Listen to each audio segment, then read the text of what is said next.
यहाँ भगवान शिव शांत चित्त होकर बैठे हैं। बहुत कुछ कहा दक्ष प्रजापति में, भगवान शिव सर्व सामर्थ्यवान है, लेकिन कोई ध्यान नहीं।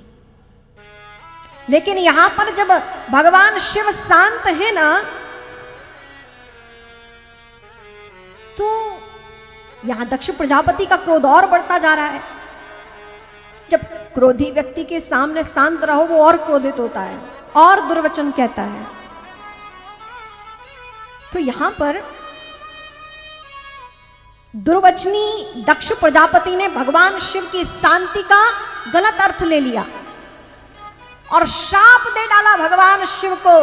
हे शिव शंकर, मैं तुम्हें श्राप देता हूं कि आज भी तुम्हें, आज से लेकर अब तुम्हें कभी देवताओं में भाग नहीं मिलेगा।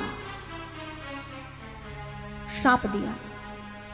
नंदी सुनकर धक्के रह गए, स्तब्ध हो गए कि जो भगवान शिव तब से शांत है, ये अनर्गल प्रलाप कर रहा है, अनर्गल बातें, व्यर्थ बातें, तुक्ष निम्नता की श्रेणी को पार कर चुका है, लेकिन मेरे महादेव एक शब्द नहीं कहे, यहां तक कि इसने श्राप दे डाला।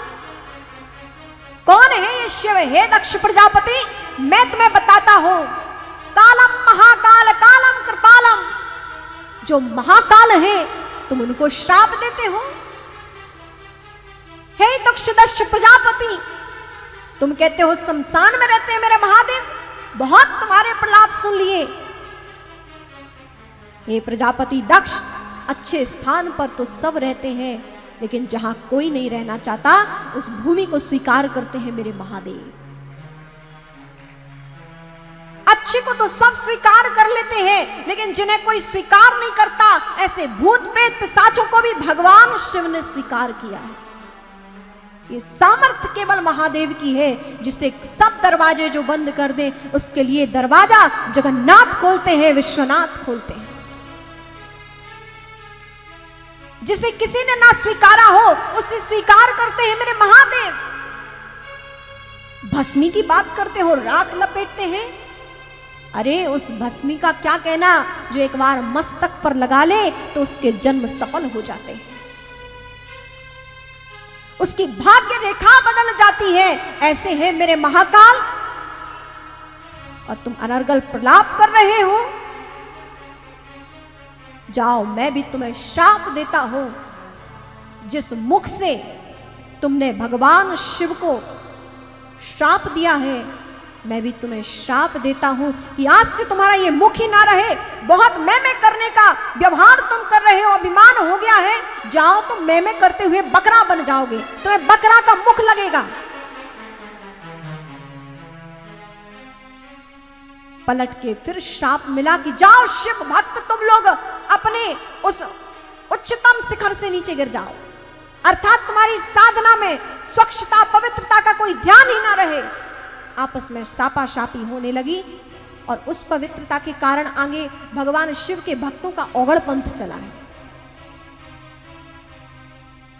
बहुत आपस में श्रापाश्रापी हुई।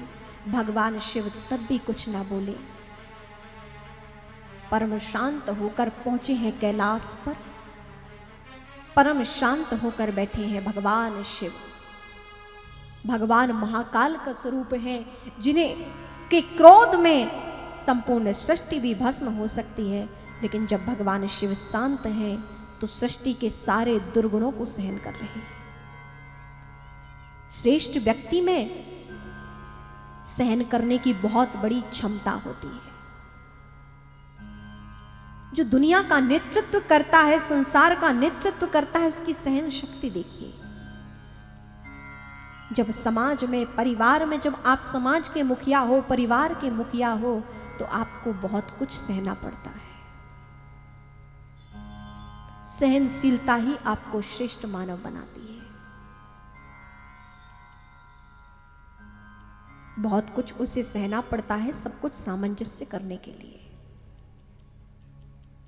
इस पृथ्वी को भी साधा है भगवान ने सहनशीलता से। इस पृथ्वी को देखिए, क्षमा गुण कैसा है, सहनशीलता कैसी है। ये पृथ्वी इसीलिए तो माता है, इसीलिए तो पूजनीय है, क्योंकि इसमें क्षमाशीलता का सबसे बड़ा गुण है। सहने का सबसे बड़ा गुण है। और भूमि को पिता नहीं, भूमि को मां कहा गया है, क्योंकि मां जैसा सहनशील और कोई नहीं हो सकता। भूमि को मां कहा गया है। एक मां एक स्त्री जितना सहती है और कौन सह सकता है।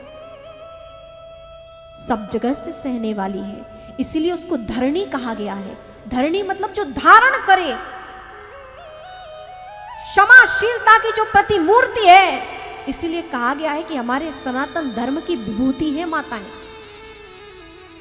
महाभाग है क्षमाशीलता का गुण। क्षमा जीवन में हो। आज धीरे धीरे सहनशीलता कम होती जा रही है, जिसके कारण ही तो बिलगाव हो रहे हैं। उस गुण को न त्यागे, गुण को धारण करे रहे। क्षमाशीलता हमें पृथ्वी से मिलती है, परमात्मा से मिलती है। ये क्षमाशीलता गृहस्थ जीवन को सुदृढ़ बनाती है, परिवार को सुदृढ़ बनाती है। आज छोटी छोटी बातों पर लोग बिलगाव कर लेते हैं, कुछ भी कह देते हैं। नहीं, बिलगाव करना क्षणिक है, थोड़े में हो जाता है, लेकिन कई बार जीवन भर पश्चाताप करना पड़ता है उसका। परिवार का कोई भी संबंध क्यों ना हो, क्षमाशीलता जीवन में परम आवश्यक है। जिनकी हम पूजा करते हैं, केवल पूजे ना, उनसे सीखें भी कि क्या करना है, संदेश लेवें। भगवान शिव शांत चित्त होकर कैलाश पर बैठे हैं।